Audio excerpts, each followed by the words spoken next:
This show is brought to you by Panini America, makers of the most collectible sports cards on the planet. The Luminance football card series features NIL autograph cards from players including Arch Manning, Quinn Ewers, Cam Ward, Jalen Milroe, Dylan Raiola, DJ Lagway, who we'll talk about on the show, and Luther Burden. To start collecting, visit PaniniAmerica.net. And we're going to rip this pack right now.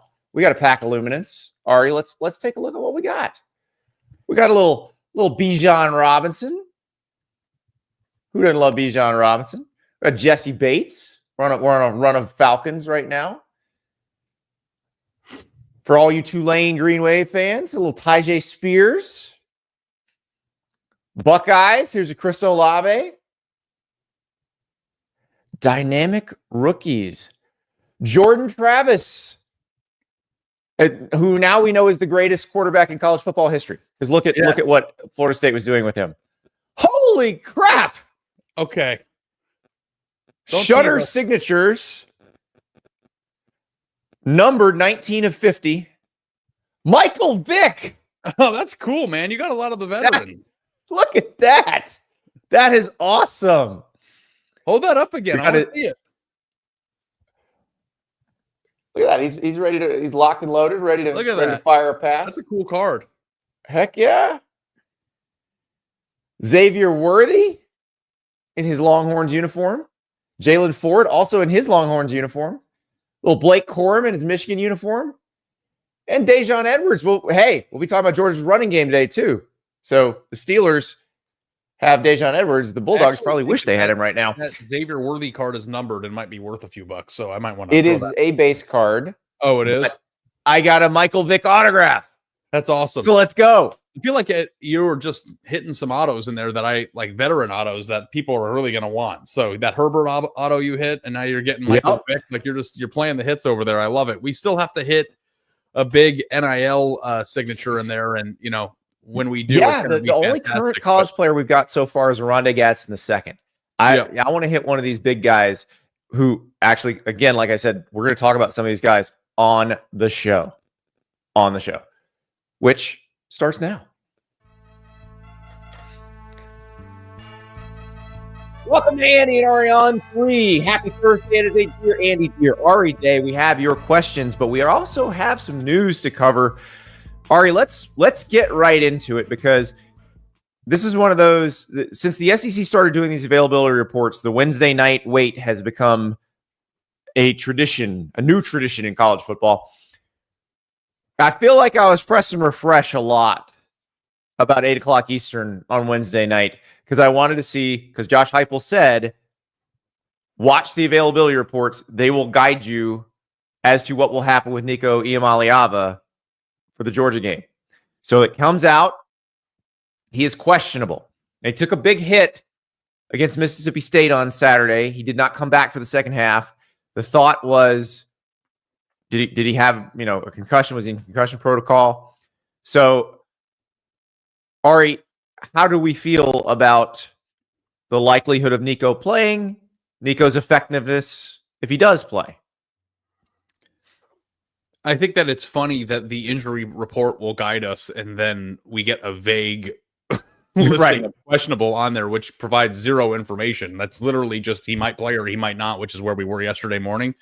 But, I think that whenever you start talking about the types of hits that he took in the area of the body that we're talking about, right, with the head, you're never quite 100% sure, because, they're supposed to be and are more careful with those injuries. So my hope is for everybody involved that he gets to play. I want to watch Georgia and Tennessee play at full speed. And, I guess it's just, we're going to probably find out in a report at some point, on Friday or Saturday morning of this is what's happening. Like, I don't know that the injury report guided us to anything but more vagueness. Well, Josh Heupel did talk on his coach's show on Wednesday night about Nico. He said Nico was out there at practice with him. Like, he's being very forthright compared to a lot of coaches who are very vague in situations like this. Like, I think if Nico were not playing, you'd see a much cagier Josh Heupel. I think in this case that they're planning on him playing. I mean, they certainly act like they're planning on him playing. Yeah, and They're going to need him, I think. I don't think you want to go into this game with a backup quarterback. And, even though if we think the final score is going to be 17-14, like it's just, you want to be at your best, especially considering the fact that Tennessee's season is not 100% on the line, but in terms of path and playoff. It's a hell of a lot easier if they win this game. If they win this game, their trajectory of the season is a heck of a lot different. So, this is a tough road game. You're playing against a defense that can get after you when they're playing really well. We've seen them take teams that we thought have really good offenses and make them look silly for 4 quarters. Like Tennessee's offense already is a question mark for this team. So, as we have these debates on Tuesdays and Wednesday, Andy, about who should be in, who should be seated, where they should be seated, and all that stuff, like it is just so much better to do that when we have full information of full speed teams. But of course, want Nico and his head and, his future to be okay as well. So, we'll track it. We'll be talking about it on the show. And again, the hope is that he plays. And Producer River, can you show that availability report one more time for this game? Because I think there's another name on here that we should be paying attention to, and that's Trevor Etienne is also listed as questionable for Georgia. Now, Trevor Etienne played against Ole Miss last week. He played against Florida and got banged up against Florida is where it seemed like that happened, or further banged up. But against Ole Miss, I don't know about you, Ari. It felt like he was on a pitch count. It felt like they were saying, we only have so many touches we can use him for, and so we're trying to parcel these out. He ended up carrying 6 times for 24 yards. Not exactly what they want. Also, Producer River pointing out Dante Thornton, the receiver for Tennessee, questionable, one of their deep threats. So this is that time of the season where it's almost like the healthier team wins. And this seems like one of those situations. And there's one name that's visibly not on that report. Didn't Dylan Sampson get banged up on Saturday? And he's not. He did. He's not on the report. They expect him to play. They're feeling good about him. And he's, I think, maybe the second most important piece, if not the most important piece of their offense right now with the way that they move the ball. So that's one, at least, positive for the Tennessee people who are wound up about this.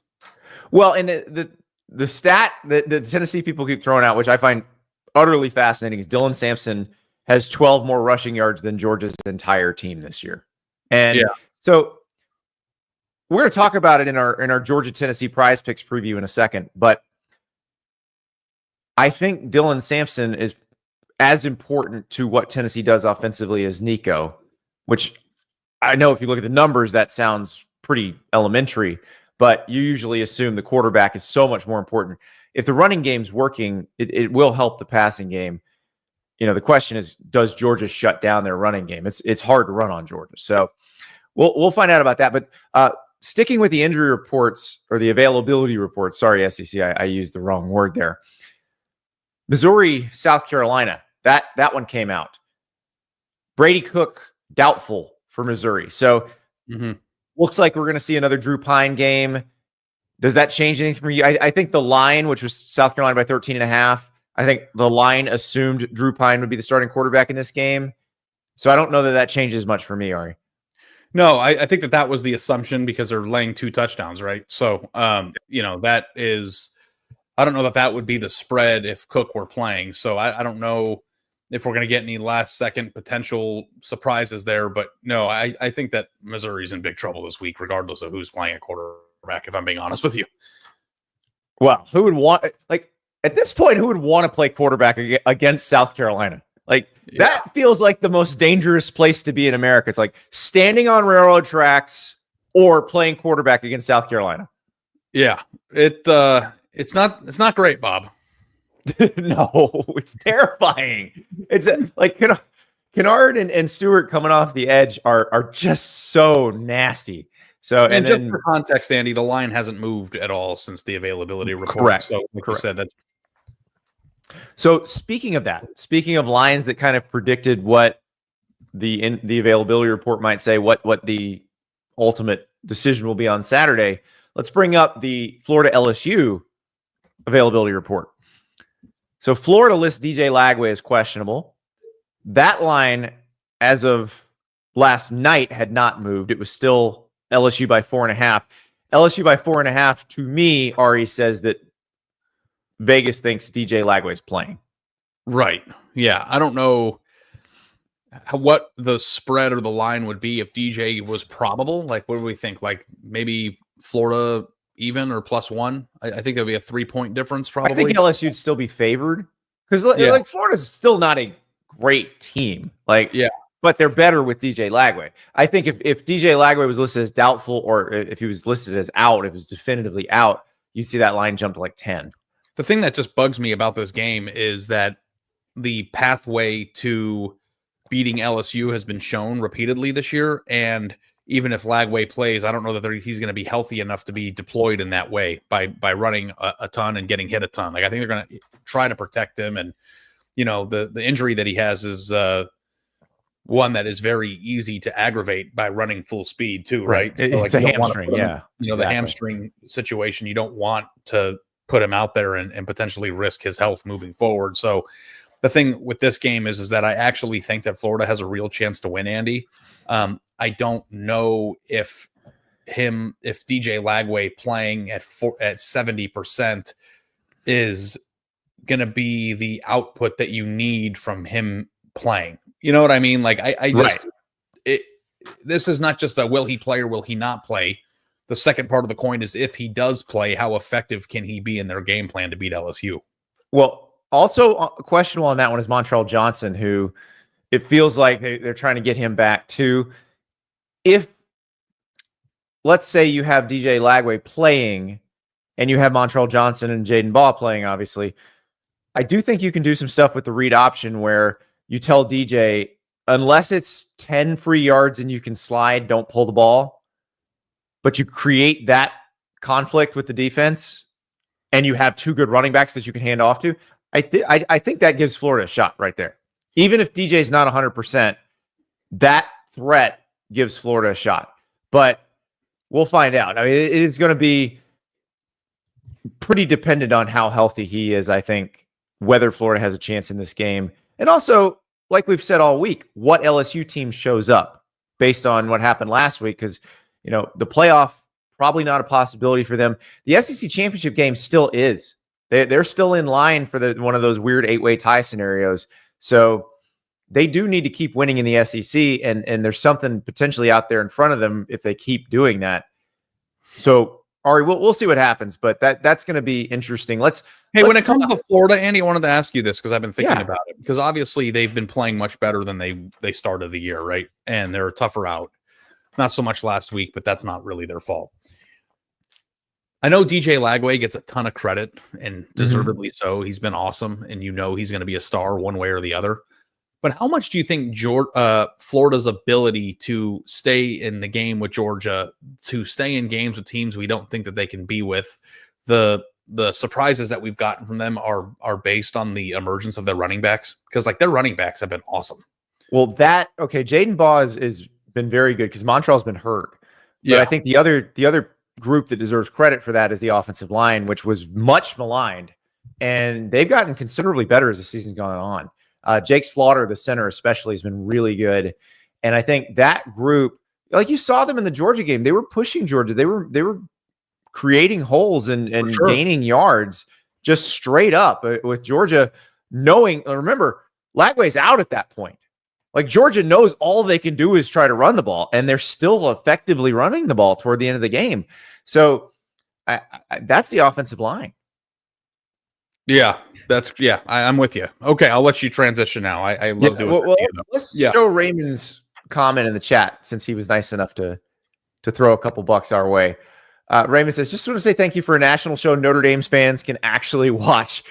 Yes, I hope we treat Notre Dame rationally and reasonably. We don't just say, oh, they lost to Northern Illinois, they're out. Do I get that $5 just delivered to my mailbox? Because I am the purveyor of Notre Dame. Yeah, it is you. Yeah. Yes. We'll put an extra $5 in your check this week, Ari. Don't you worry about that. No, but we're happy to be here. And the hope here, Raymond and Andy, I think you can echo this too, is that we want every fan base to feel welcome here. You know what I mean? We don't have any. I know you get called the SEC homer. I'm the Ohio State homer. People think that you hate their teams when you're critical of them, but we want this to be a safe haven for everybody, because the reason why Andy and I do what we do for a living is because we love the We love the sport. It's not an allegiance to a specific team. We love the idiosyncrasies of, how dysfunctional it can be and how entertaining the games are and how much it brings people together. So thank you for that comment. It means a lot. And hopefully everybody who, regardless of who you root for, feels the same way. Well, and here's the thing. We're going to say critical things about your team. I'm warning you right now. Like, there are going to be days when you're mad at us, but we're going to tell you the truth. Like, the Oklahoma fans didn't want to hear that they weren't prepared on the offensive line to go into the SEC this year. They didn't want to hear that at the beginning of the season. But they know now it was true. And it's not like we've been excessively critical of Oklahoma. We'll talk about the extension given to Brent Venables. I think there's some criticism deserved there last year. I need to work on my delivery at times because I can be like harsh, not just blunt and honest, but I can be harsh. But here's the thing, Ari, and this is part of it is us. So we come from the world of writing where that's kind of expected. They want you to be honest. They want you just try to give the truth. We moved into this world of YouTube where I get the feeling people think that, or at least just watching the videos people make, they think everybody who just wants sunshine blown up their butts all day. Yeah. And I'm sorry if all we did was blow sunshine and give you the silver lining in the best case scenario. It'd be fake. It would suck. Yeah. Andy, I think people are seeing that as more people come to this show and they realize, oh, those other people just tell us what we want to hear, but feels pretty hollow when our team sucks. And they lied to us about our team being good. We're going to tell you. Unfortunately, we're going to tell you if we think your team sucks. And I'm sorry in advance. And also, we'll also tell you and celebrate when your team is great. Colorado fans can attest to that. Yeah. We were completely wrong about Colorado, and we've come around. Steven says, here's some for the channel that Penn State fans can barely watch. That's the underdog of the year because I have been critical of Penn State's ranking the last few weeks, but that doesn't mean I think they stink. So, and also Miami caught a stray from me yesterday, Andy. I don't know if you saw the column I wrote, but that one I wrote, it's not just you, Penn State. It's more directed at the committee. But anyway, thank you for being here. Really appreciate you. Everybody, it's just been awesome to be here. And this has been the best, most fun year of podcasting I've done, even since when we were together before. So I'm excited. And you've only been here 2 months. Imagine how amazing it's going to be. Imagine what kind of grab ass we get into in the offseason. Does it feel like it's only been 2 months? I feel like either this is the fastest season in the history of college football, or I've been here for six months, 8 months, a year. Like I can't believe the season's almost over, but it's been fun and super excited to head into the most dramatic and new part of the year. Yeah. Matt, interesting. I think half of Georgia fans right now don't want sunshine. We're black-pilled. Kirby's made a lot of mistakes, and the coaches he's hired to replace great coaches who left. Matt, I agree with this. There's a big split in the Georgia fans, and I think each particular Georgia fan has different moments of the day where they're like, uh-oh, something's really off here. And then it's like, wait, how can you pick Tennessee to beat us? Don't you know we've always beat Tennessee? Didn't you say Tennessee was going to beat us 2 years ago? Okay. Tell me when you're flying Todd Monken in to call the plays, and we'll talk about it. You know what's interesting, Andy, is threading the needle, because there are times where you can be critical of a team and they will revolt against you for doing it. And there are times where if you're positive, they will revolt against you for doing it. And there will also be times where if you are negative against them, they're with you. And trying to time that properly often is based on like message board temperament and how their fans are. But it is interesting. It's like, it's not always about being positive and negative about a team. I think it's also about when to be, right? Like you have to have a good pulse of, okay, this is warranted, but also I think the people who root for this team want and need to hear this at this moment. Like sometimes there's been columnists in the past who will just drop a really negative column out of nowhere for no apparent reason. Like people don't like that. But if they are upset, just to be disagreeable. Yeah. But if fans are upset, like I've written some pretty stern columns coming to On3 since I've gotten here. And I think I've done a pretty good job for the most part of kind of hitting the tornado with like putting the column into the tornado that already exists. I don't know that people want the columnist to create the tornado if it's clear skies. Correct. Yeah. I think you're right about that. All right, let us discuss Tennessee Georgia a little further. This is your Tennessee Georgia preview presented by PrizePicks. If you're not playing PrizePicks already, what are you doing? Download that app. Use the code Staples. You play $5, you get $50 instantly. You're picking squares. You've got a player attached to a stat category, and obviously we talk about college football here, but they've got NBA, they've got NBA. I said NBA. I said NFL. They've got darts sometimes. They've got esports almost all the time. Whatever people are playing, you can find some squares on PrizePicks, but the Tennessee Georgia game is the one we want to talk about. Let's look at Nico Iamaleava, who is, as we said, questionable on the availability report. So 188.5 passing yards. Do you think he'll throw for more of that or less than that? And my initial thought, Ari, is this is a very low number. When I look at what Nico's done this season, I'm like, no, this is actually pretty much right on the screws.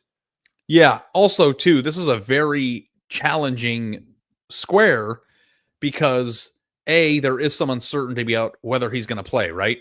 So you're taking that inherent risk, but then also too, when you're talking about a head injury, of all the injuries that could pop up during the game again with one bad player, one weird hit to remove them from the game, that's the one, right? Like if you had a head injury or a big hit the week before, and then you take another pop to the head, 9 times out of 10, you're probably going to come out of the game. So like I personally would advise people to maybe not play that square because there's nothing better, or nothing worse than having the right idea and losing on a technicality. So, maybe I guess if they're going to offer it, just go less than, because they're probably not going to put him in a harm's way a bunch. But at the same time, too, it's like you also don't want to be like, oh, it'd be great if he came out of the game. Like it's just not a fun square to play this week.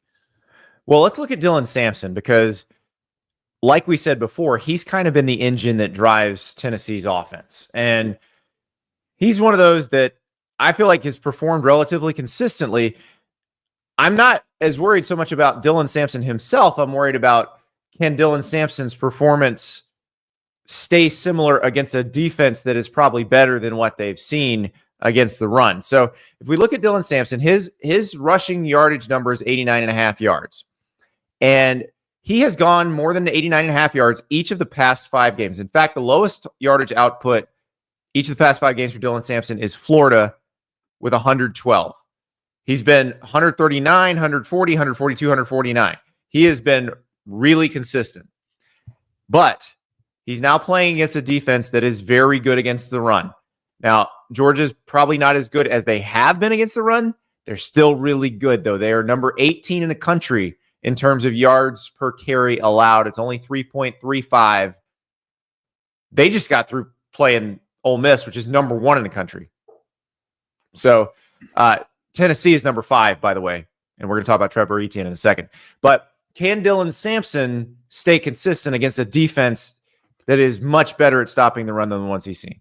Yeah. Well, I actually think that this is a pretty interesting spot because the thought process, I think, even if Nico were 100% healthy, would be that they would lean on the running a game. I think that of all the things that we know definitively that Tennessee does well offensively, what their identity has been this year, it is Dylan Sampson running and scoring a lot. Like he has scored a ton. So to me, with the uncertainty of Nico, I feel like they're going to have to pound him, even if they're going to have to stick with it, even if it's not working early or Georgia, plug some holes, get some big stops. Like, I don't think that it's something that Tennessee can ever afford to get away from. Like, I think that that's going to be part of their game plan the entire game. And if you've watched Tennessee play, like Dylan Sampson is going to get his. Like, I don't care how good Georgia's defensive line is. Like, if Ashton Genty didn't exist, Dylan Sampson might be one of the biggest stars in the sport this year. So, like, I cannot understate how good he is, and getting a number less than 100 seems like a pretty awesome situation, especially considering the fact that Tennessee knows that it might have to rely on him even more than they have in the past with the quarterback situation. Yeah, and really with this number 89.5, if he breaks one long one, you're probably going to get it. So let's move to the other side of the field. Let's look at Trevor Etienne, who is also questionable for this game, and his number is 51.5. And he's not been able to hit that the last few weeks. Now, remember, they've been playing some really good run defenses, specifically Ole Miss, which gives up 2.2 yards a carry. But Tennessee is number 5 in the country in yards per carry run defense, 2.8. They do not give up much on the ground. We don't know if Trevor Etienne's healthy. Like I said, it feels like he's been on a pitch count. This feels like a less than for me, Ari. Yeah, I'm with you, especially because Nate Frazier's been carrying the ball a ton. I don't know. I think that Frazier led Georgia in carries last week, didn't he? He did. Etienne only had 6 carries last week. Yeah. Also, too, I cannot believe people think that like Tennessee is not going to win. Like maybe they're not, but like Tennessee, there's so much to like about the path for Georgia to win. It's just a low scoring game. Like, yeah, for Georgia to beat the Bengals. I'm just saying, like, I think that there's a realistic, like, I think it's just the way we're viewing the game. I don't know if it's just me and you. It seems like the entire country is just kind of falling back on the notion that Georgia could not lose 2 in a row. And I think it is possible when you're playing 2 teams that have the defenses that they have, especially up front. Like, this is a very challenging spot. So I like less than because Tennessee's defense is awesome. I don't know how they make this up. I guess like you could just go all in on Frazier. And that brings us to our pal Carson Beck, which he'd be the one who has to do it. And I'm just not sure he's going to do it. But watching him against Ole Miss, and again, Tennessee's defense and Ole Miss are pretty similar. Ole Miss is probably a little better, but their numbers are pretty similar. Ole Miss leads the nation in tackles for loss per game at 10.3. Tennessee is number 8 at 7.9. Like, they're really good at stopping the run. They're really good at pressuring the quarterback. They're really good at tackling people in the backfield. Carson Beck's number in this game is 261.5. He did not go more than that against Ole Miss. He did against Florida, but only because they were in a tight game and he had to throw their way out of 3 interceptions that he'd already thrown. He threw 3 picks against Texas. He took care of the ball better in the air against Ole Miss, but he did fumble a little bit as well. So they're going to have to get a game from Carson Beck that has to look like a game we haven't seen, except maybe the Alabama game. Yeah. And maybe being at home, Andy, is going to be a huge difference for him because playing on the road against that pass rush in an environment like that is a really tough situation. But like, is the best pass rusher in the entire sport on Tennessee's defensive line? Entirely possible. It's James Pierce. Yeah, it's possible. I have a feeling that he would be the number 1 pick.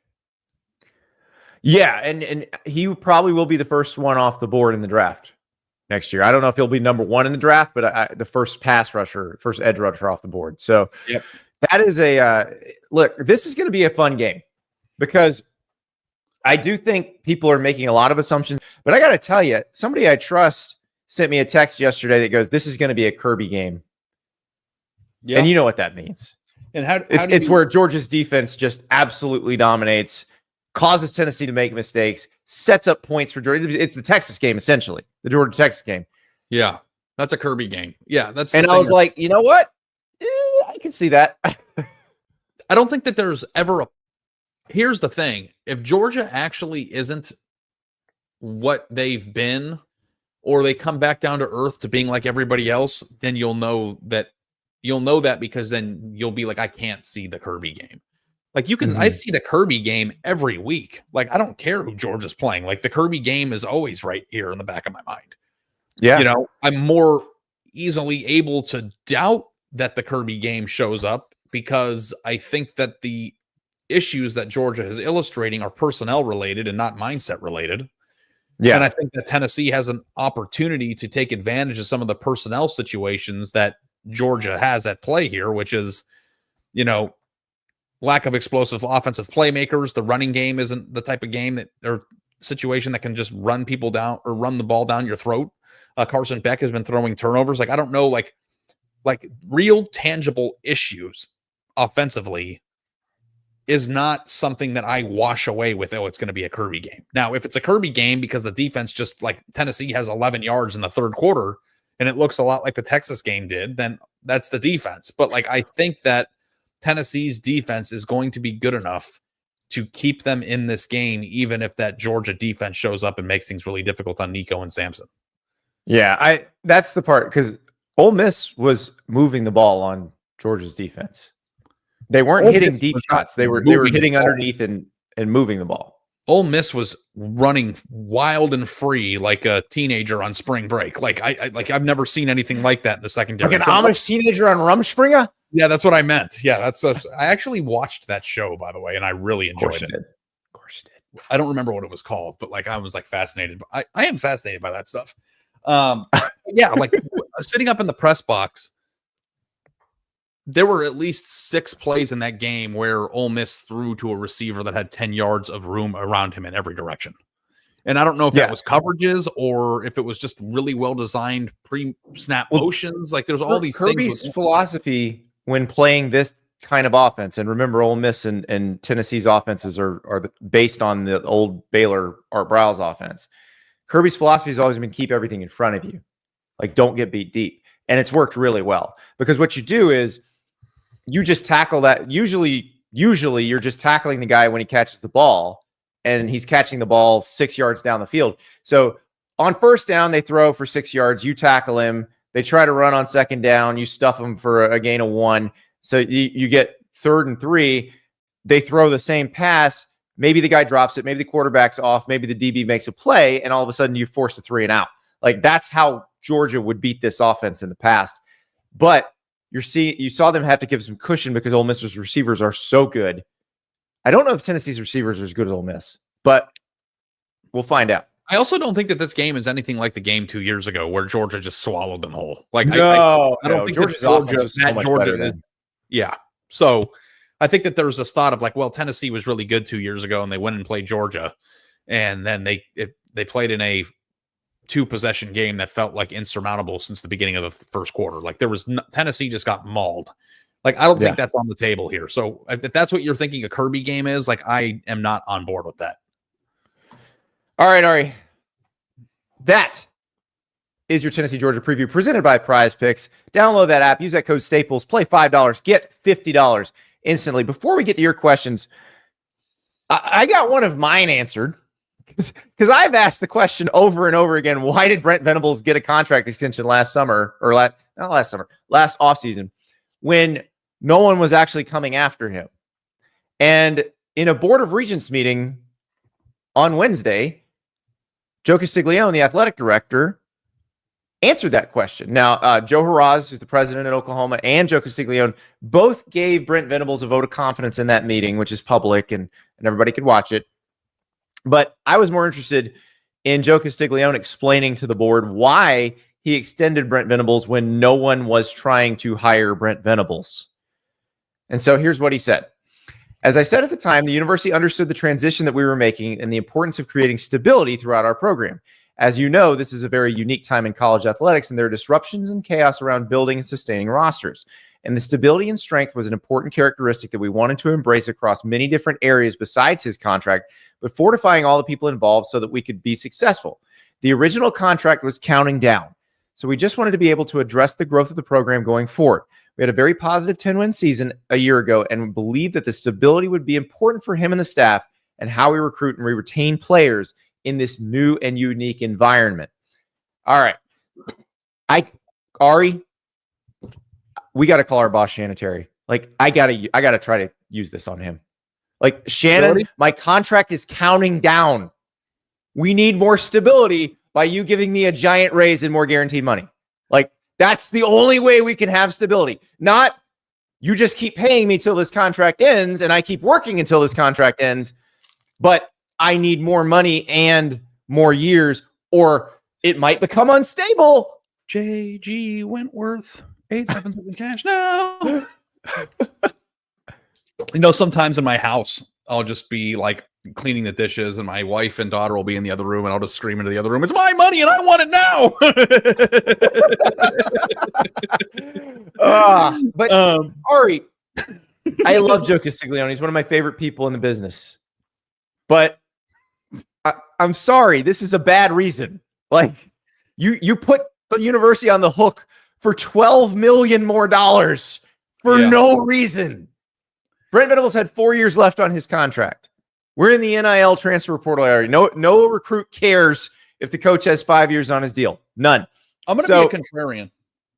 Go ahead. Where were all the columns about how it was a bad bullshit move when he did it? There weren't. And I think the reason why is we have I agree with what you're saying. Like with the information that we have right now, it turned out terribly. But like, I like Brent. I'm sure you do too. He's like a great dude. Too, yeah. And I think that like I would want my son to play for him. Like I think that he is like a really good dude. And they had a 10-win season. And I think that the view here with his past and what he's done was that he was going to be Oklahoma's coach for the long term. Now, I understand the argument that they were bidding against themselves. He was already being paid fairly and had 4 years left on his deal. Ari, do you know how you don't fire Brent Venables after the 2024 season? Do you know how you do that? How you don't fire him? Yeah. Do you know how you achieve that goal of not firing him after the 2024 season? Not firing him? Yeah, you don't fire him. Yeah, I was going to say whether he's got 6 years left on his deal or 4 years left on his deal doesn't matter. You just don't fire him. Like if Joe Castiglione didn't want to fire Brent Venables after the 2024 season, he didn't have to put the university on the hook for $12 million more. He just had to not fire him. Yeah, you know, you're right. I'm playing devil's advocate here, but if they were, I know, I understand. If they were 10-win team right now, though, or 9-win team, and in that graphic of that cluster of teams that were in this, I don't think we would be talking about it. That's my only point. Like, I think that when people make moves, if they're bad moves, the bad move should be apparent immediately. It shouldn't just be, oh, well, it was terrible. After any extension, any giving of more money when the person is being paid a lot and has a lot of years, like if he had 1 year left on his deal, obviously, yeah, go ahead, make another deal. Yeah. But when you have 4 years left on your deal, you're being paid market rate. You've done okay, but you haven't actually met the standard of the job you have yet. Like, you don't need more. You just don't.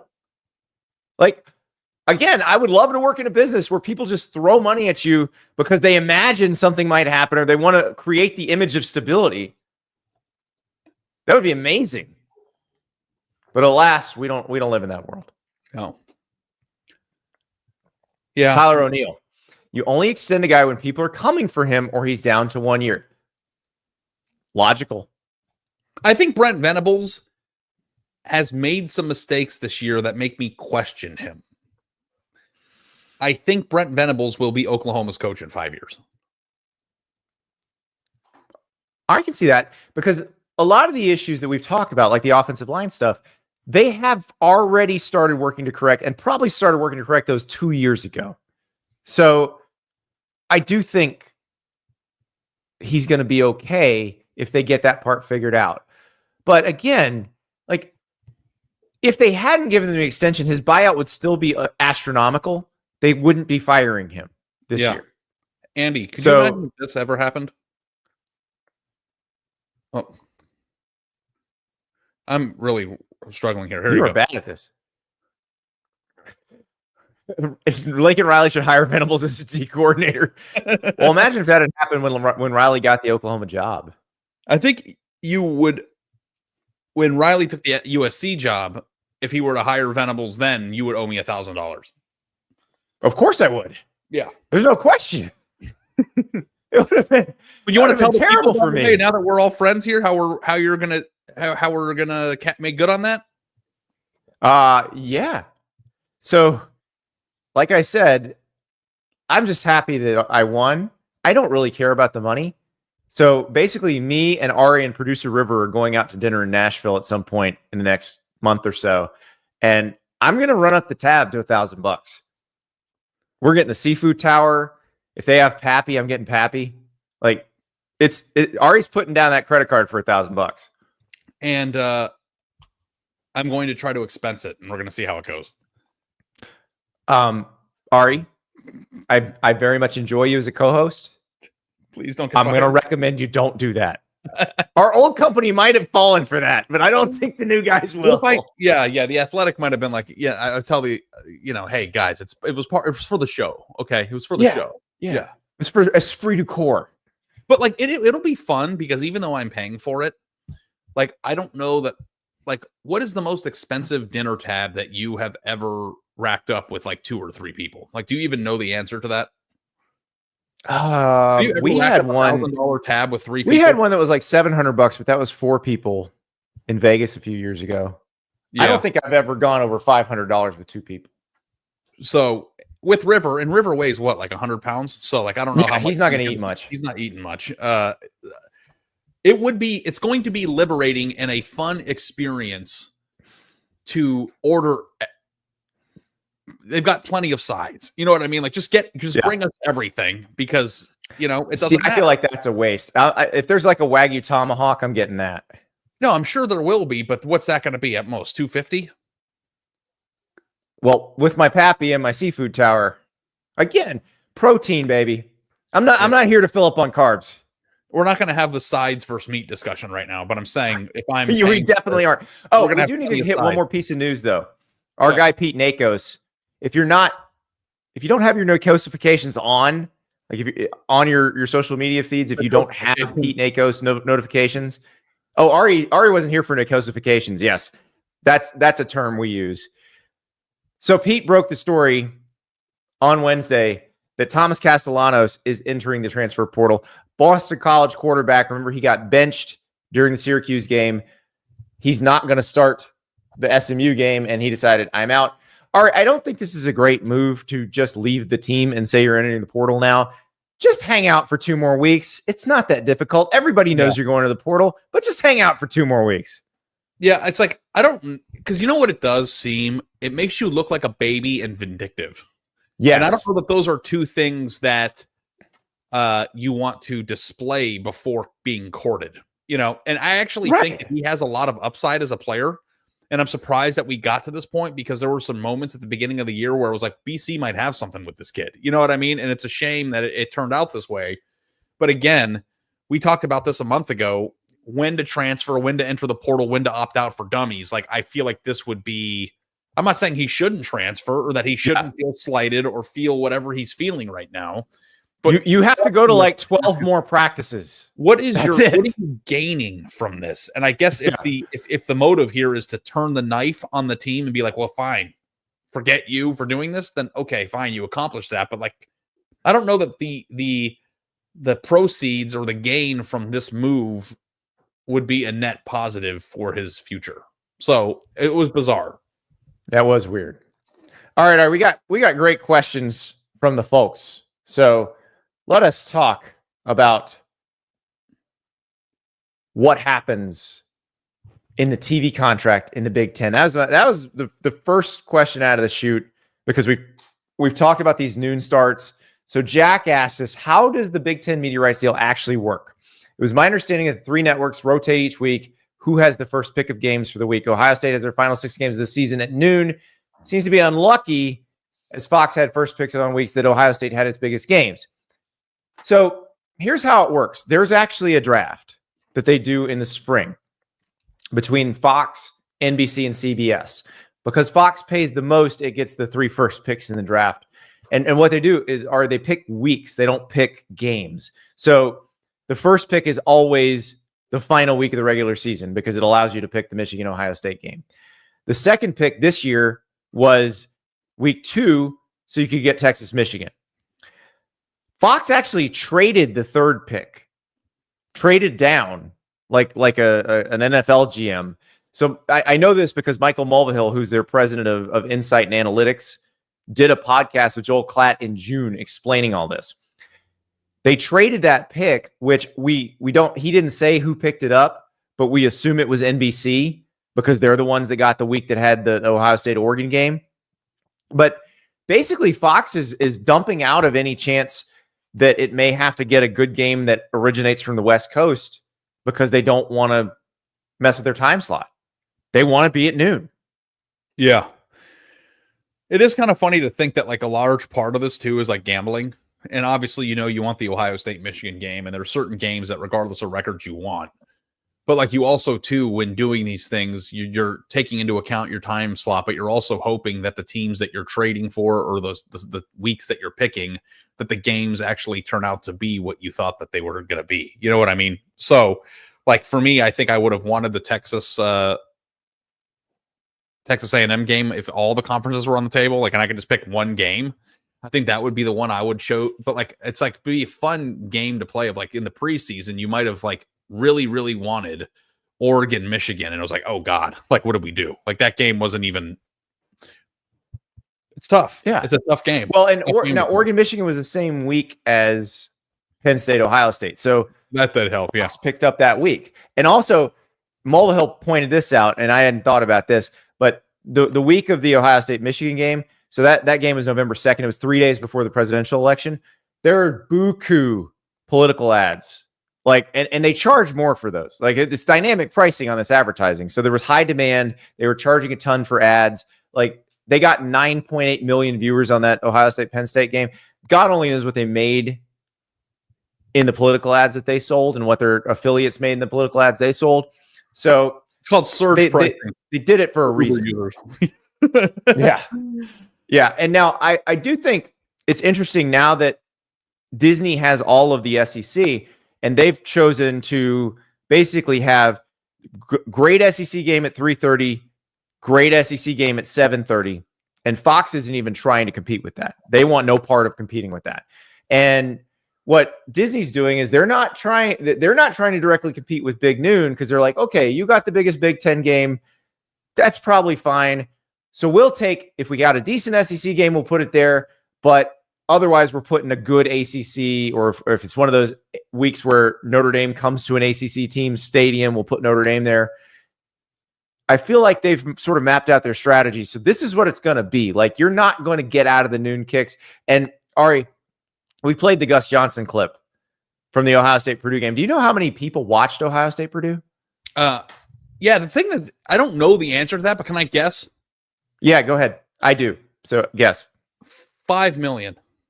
It wasn't that many. It's 3.4 million, but that's still a huge number for a terrible game. The point I was going to make is that, like, it's an awful game, but Ohio State brings those numbers every week. So 5 might have been an overshot, because 7's a really, really good. But that's why they do it, Ari. Even the weeks they don't have first choice, they'll pick Ohio State for that noon game, because Ohio State is the most reliable ratings driver in the sport. Yeah. So Joseph points out, is Colorado's playing on Big Noon? Isn't that 10 a.m. local? It is. But like Oregon and Washington and USC won't do that. They won't play at 9 a.m. local. Colorado will do it. Colorado is willing to do it, which is why Utah-Colorado is the Big Noon game. And by the way, I don't think we've mentioned this on the show this week. Brandon Rose, who had that good game for Utah against BYU as the starting quarterback, he's out. Isaac Wilson will be starting. He's injured. So Rose is injured. Won't be back this season. So if you bet Colorado on Monday, congratulations. I'm sure you probably got some good value there. Yeah. Yep. Yeah. Kyle Whittingham announced that on Tuesday. So, yes, Utah and Colorado will be the Big Noon game. All right. Next question comes from Mason. I am beyond excited to share that there is still a non-zero chance that the SEC could come down to a coin flip, and he gives us the games. November 16th, Arkansas has to beat Texas. Florida has to beat LSU. Tennessee has to beat Georgia. South Carolina has to beat Mizzou. The Arkansas-Texas is probably the most far-fetched of those, but who knows? Now it gets really weird here. now we're going to have some problems. 11:23, Auburn beats Texas A&M. Florida beats Ole Miss. Vandy beats LSU. Mississippi State beats Missouri, which would be Mississippi State's first SEC win. Oklahoma has to beat Alabama. And Kentucky has to beat Texas. We're not done yet. Rivalry weekend. Mississippi State wins the Egg Bowl, which would be the upset of the year. Auburn wins the Iron Bowl. Oklahoma beats LSU. This is quite the finish for Brent Venables and company. Arkansas over Missouri. Texas over Texas A&M. Vandy beats Tennessee. These outcomes make Tennessee the sole 6-2 team with 6 schools at 5-3. South Carolina slots behind A&M because of opponents' cumulative records. I don't know how that's true because South Carolina played him head-to-head. But I guess you got to go through the tiebreakers for all the teams. A&M slots behind Georgia because of record against shared opponents. Georgia behind, they have 3 other schools for the same reason. Arkansas, Texas, and Vanderbilt all end up tied for second place with the tie broken by cap relative scoring margin. If the top 2 or all 3 teams are tied, we get a random draw. Now, I think when people come up with these scenarios that they should be sports writers because the amount of effort that it takes to go down that rabbit hole is impressive. So thank you for bringing that to us. Well, you did also. As someone who had to explain relative scoring margin in a video when the SEC tiebreakers came out, I'm your co-host. I'm telling you, I do not know what that means. Okay. Basically, it means is how did you perform against that team relative to that team's average against all the other teams? Okay. So, like, did you beat them better than they usually get? Correct. Correct. Yeah. And it's capped. Basically, if they average allowing 21 points and you score 42 points, you get credit for all 42. But if you score 63 points, you get credit for 42. So it's basically capped at double. Yeah, because you then it would incentivize people to run up a score. If they're in that position. Yeah. The way that's set up, I cannot imagine anybody would be tied. It would take just an absolute miracle for anybody to be tied in that particular stat. So I don't think you're going to get the random draw, but I like to imagine it. Where do you think they would host that? Do you think they would televise it? I mean, no, they wouldn't. But ideally, it would be at a Buc-ee's. Could you imagine just like because it just reminds me of Friday Night Lights? Remember? It does. Well, that's the joke is, and the Friday Night Lights part that comes from a real thing. It happened in Texas, and I believe it was Permian and Midland Lee. Mm-hmm. So. Jimmy Stanton, who works as an associate athletic director at Oregon, I believe went to Lee High School in Midland, Texas, and I believe his school was the one that got the short end of the stick, and the truck stopped drawing to see who made the playoff. I just feel like my take on this should be that the tiebreaker should not be a game of chance. I think that we should get the coaches into a boxing match and like do like a tournament so that everybody is the reason they lost. You know what I mean? Like, because if you lose by a coin flip, that's just pure chance. That boxing. Okay. Sam Pittman, Clark Lee, and Sark. I think Sam Pittman would be really scrappy, but Clark Lee is young and still looks like he can play linebacker. Put them in go-karts and made them race. Like, it doesn't have to be violent. Make real life Mario Kart. Yeah. Can we give him exploding turtle shells while we're at it? In this world of college football, if there was a wing eating contest, as Aaron suggests, or a go-kart race, or a boxing match, or a one-on-one basketball game between head coaches, thumb wrestling, any activity that you could come up with, even a Madden tournament where they're playing the game with a controller, and the winner of whatever they were doing got a spot in the playoff, I guarantee you that you could get 8 million people to watch that. I guarantee it. I would watch it. I would definitely watch it. Oh my God. Can you imagine on like paddle boats, racing on a paddle boat? How electric that would be? Oh, it's amazing. People would bet on it. Yes. Yeah. How many times can you bench 150? Imagine the PrizePicks squares for that. Or if you do something that doesn't require physical, like if you're in better shape or whatever. Like, because we have he lifts weight. We have an ageism situation here. Like, again, this would be Sam Pittman versus Steve Sarkisian versus Clark Lee. I think most of the physical challenges Clark Lee just dominates. Yeah. Raffle for fan fisticuffs here from Goat Dog. How about declare your champion? Single combat. Yeah. And by the way, Aaron Arkansas just sends out Landon Jackson like, what's up? Let's go. I would bet on it. You're right. I have bet on the most unbelievable. Like I hammer the hot dog eating contest on July 4th every year. Like I watch the hot dog eating contest with action on it. And like, I am who I am. Like I think that everything is better when you can financially gain or suffer.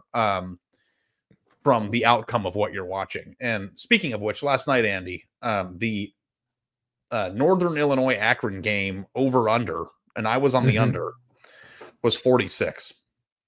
And the score at halftime was 23-16, and the bet hit the under. It finished 29-16. So, and the reason why it hit is because NIU went for a 2-point conversion with 7 minutes left and did not get it, and it hit by a point. And I want to tell you, we weren't on the show. Maction, electricity. Okay. I just wanted to brag about it. It never disappoints, except for the one game that was on CBS Sports Network last night. That was the Akron. Who was playing Akron? Akron NIU. That's the game I'm talking about. Oh, it was Akron NIU. Oh, yeah, that's right. That was the game where you couldn't see half the time because the camera had bubbles on it. All I knew was that nobody was scoring, and that was great. So it was amazing. There's no better feeling in the world than feeling you lost a bet at halftime and then somehow coming back to win it. So people think I need help. I've bet on like Asian sports at 4 a.m. before that I've never heard of just to watch it. So yeah, I mean, I and if they, Andy, a little extra bonus plug for Panini. If people knew what I did with sports cards and my activities in that world, you would be shocked because I am addicted to these cards. I'm addicted to the value of these cards. I'm addicted to holding them. I'm addicted to flipping them and selling them. It is the most amazing hobby ever because it doesn't require building anything. So check out Panini. It is incredible. I enjoy it. And yeah, no. So if Panini made you assemble the cards, you'd feel completely differently. So thank you, Panini, for the pre-made if I cards. Had to put the cards together, they wouldn't be a sponsor. But listen, I'm just ripping packs all the time over here. So like, I'm ripping packs. I'm okay. Go ahead. Next thing. What we're on. Sorry. Dog says, call the number, Ari. The pamphlet at Vegas. My friends used to call me "When the Fun Stops" because that's what it said on the pamphlet for Gamblers Anonymous. When it says "When the Fun Stops." Yeah. No. If people knew the extent of it, man, it's all right. Ari, way worse than you think. We have a serious question from Mac that doesn't involve Kurt Signetti challenging other Big Ten coaches in feats of strength, unfortunately.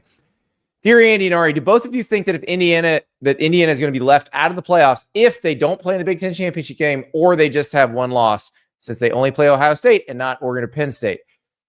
We've talked about this, that if they're 11-1 and the who have you beaten game gets very intense, that they could have a problem. I don't think they're going to have a problem. They're 11-1 as long as the Ohio State game is competitive.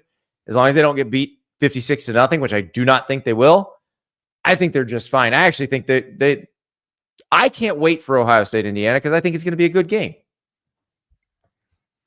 So the reality of this to me is that Indiana at 11-1, I think if they lose to Ohio State by 17 or less, I think that's the number I would put on it, right? Like you cannot lose. Because then they're basically Penn State, right? Yeah, and Penn State lost by 7 at home. So losing by 17 on the road later, I don't know. What do you think the number is before it goes from that's an okay loss to oh no?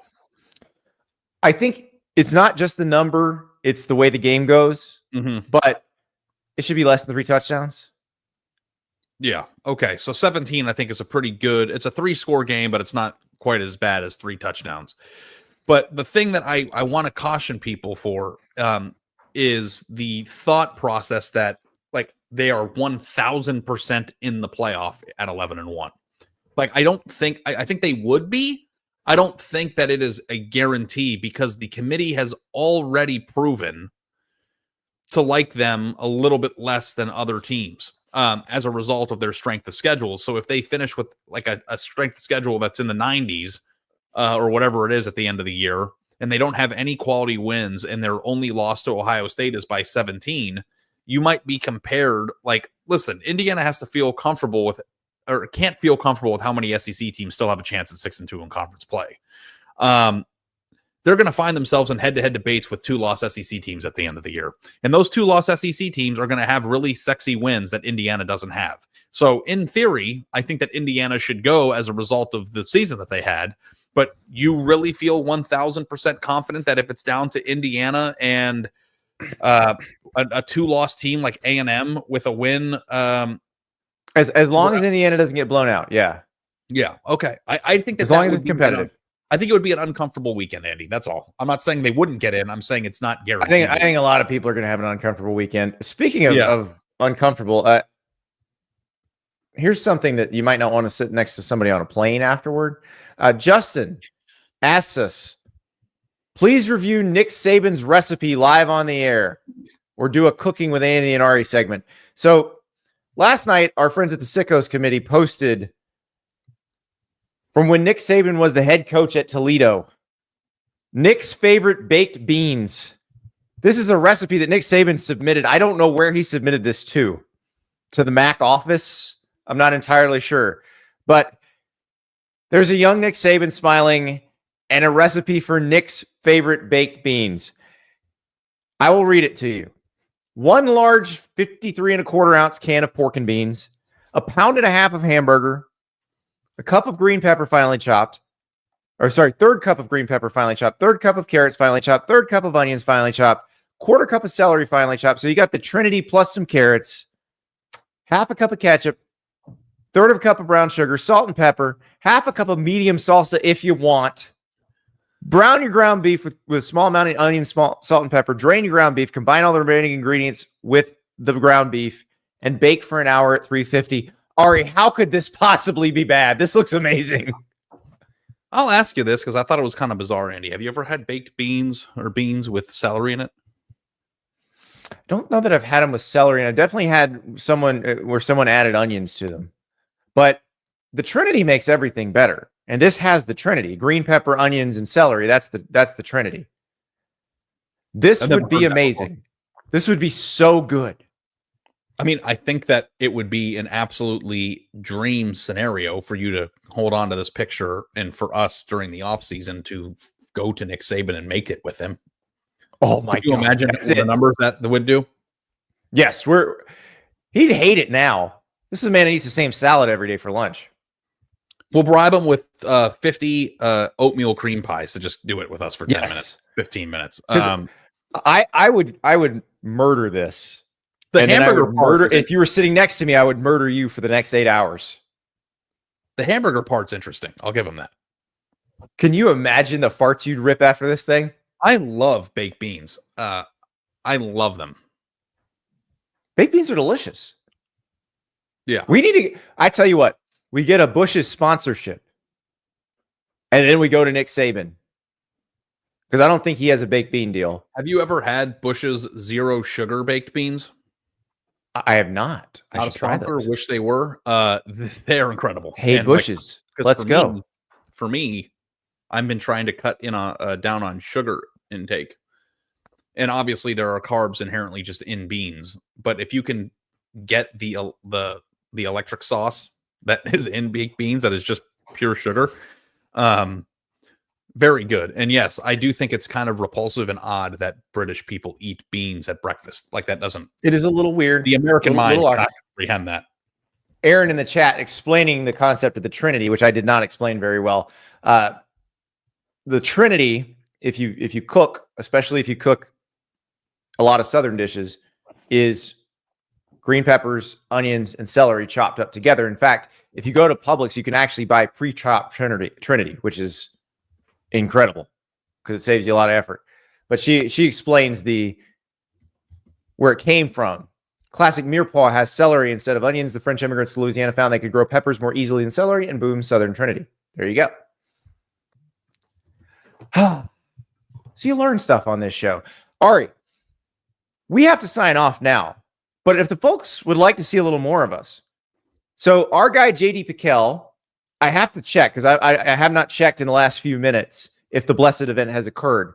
But JD Piquel is on the verge, on the precipice of becoming a dad, like within the next few hours.